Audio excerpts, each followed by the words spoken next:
ada kata kalau sampai ada nama ketidakberkahan. Beda, kadang itu ada haram, ada tidak berkah. Tidak berkah itu karena akadnya itu menyelisih syariat. Tapi kadang-kadang itu tidak sampai pada derajat harta ini itu harta haram. Tapi kadang keberkahannya hilang.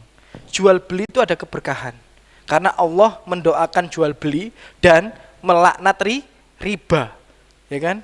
Ya, jadi Allah itu mendoakan jual beli, mendoakan sedekah, mendoakan akad-akad selain ribawi, ya. Tapi kalau yang riba itu dilaknat. Nah, jadi kadang-kadang Bapak, ya, apa yang jenengan lakukan itu juga pertanyaannya, Anda itu disumbang hutang nggak sama perusahaan itu? Saya kasih contoh. Kalau di mana itu? Sawah-sawah, kadang-kadang kan pupuknya dari perusahaan, bibitnya dari perusahaan. Tapi syaratnya nanti kamu kalau jual jangan ke orang lain, jualnya ke saya. Tapi dengan harga yang apa namanya? Harga yang normal kayak gitu. Jadi pertanyaannya, Anda dapat sumbangan hutang apa enggak? Nah, ini berarti bukan hutang, ini kan berarti modal bersama. Enggak, ini pertanyaannya itu mereka itu seolah mendapatkan saham modal, maksudnya ini usaha bersama atau kayak yang di sawah. Kalau yang di sawah itu bukan usaha bersama. Kalau yang di sawah itu ngasih utang loh ya, bukan usaha bersama. Jadi kalau usaha bersama itu untung ya untung bareng. Kalau rugi bareng, itu usaha bersama. Ya, kalau yang di sawah itu, yang setahu saya beberapa petani yang konsultasi dengan kami, itu bukan usaha bareng, karena pabrik itu ya atau PT-nya itu cuma ngasih utangan. Karena petaninya nggak bisa beli pupuk, dia ngasih utangan pupuk. Petaninya nggak bisa beli bibit, dia ngasih utangan bibit. Ya, semua yang dikasih utang, tapi dengan syarat nanti, ya kan, kalau sudah panen dijual ke tempat itu tadi sama bayar utang. Dia ada resiko apa tidak?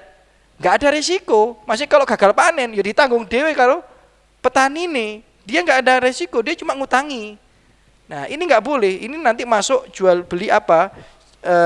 Jual beli hutang, menggabungkan akad hutang dan jual beli, ada hadisnya. Ya, Rasulullah SAW melarang menggabungkan akad hutang dan jual beli. Nah, pertanyaan saya ke Anda, ini jadi usaha bersama atau utang?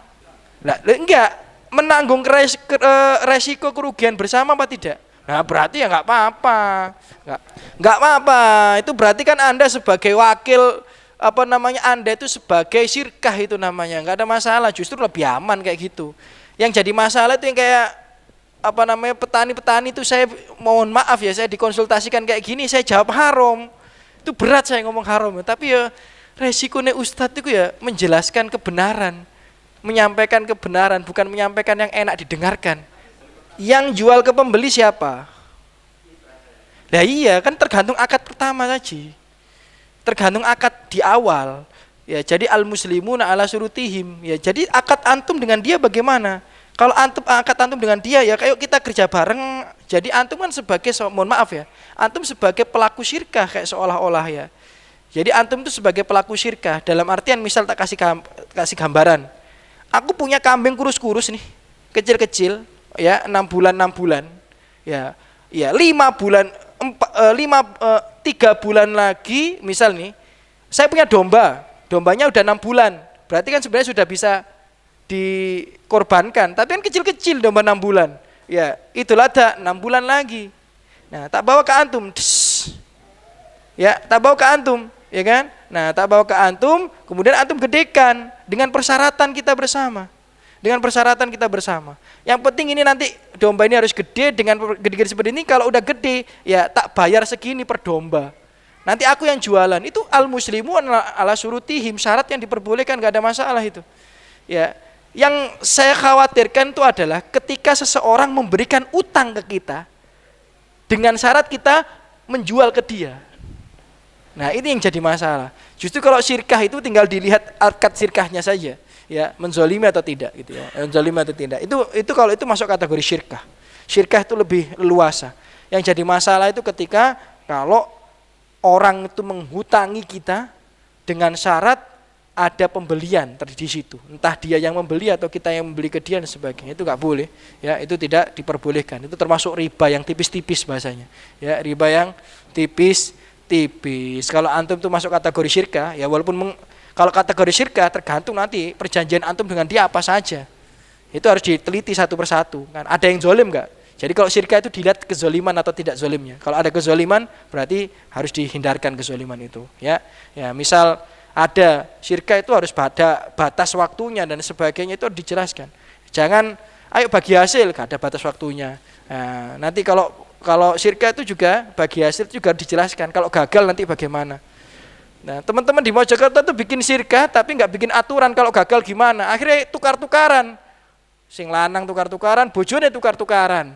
Bikin syirkah itu bikin aturan, kalau untung bagaimana, kalau rugi bagaimana.